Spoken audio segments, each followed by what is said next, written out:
ஒன்று தான். இந்த மாதிரி வீடு வீடாக போய் அந்த என்யூமரேஷன் ஃபார்ம் நம்ம ஃபில்அப் பண்ணி கொடுக்கும்போது அதுக்கான அக்னாலேஜ்மெண்ட்டை அந்த பிஎல்ஓ அந்த ஆஃபீஸர்கிட்ட இருந்து நீங்கள் வாங்கிக்கணும். அது ரொம்ப ரொம்ப முக்கியம். இது நான் சொல்கிறது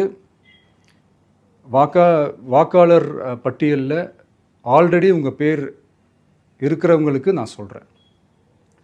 இப்போ புது வாக்காளர்கள், ஃபஸ்ட் டைம் ஓட்டர்ஸ், அவங்களுக்கு ஃபார்ம் 6ன்னு ஒன்று இருக்குது.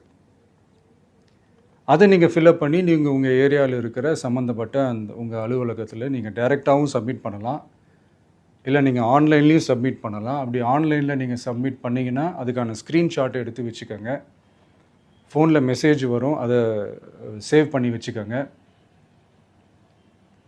அப்ராடில் இருக்கிறவங்க கூட அந்த எஸ்ஏஆர் ஃபார்மை டவுன்லோட் பண்ணி நீங்கள் அதை ஃபில்அப் பண்ணி சப்மிட் பண்ணலாம். அதுக்கான அக்னாலேஜ்மெண்ட்டை வாங்கி வச்சுக்கோங்க. ரொம்ப முக்கியமாக உங்களோட பிஎல்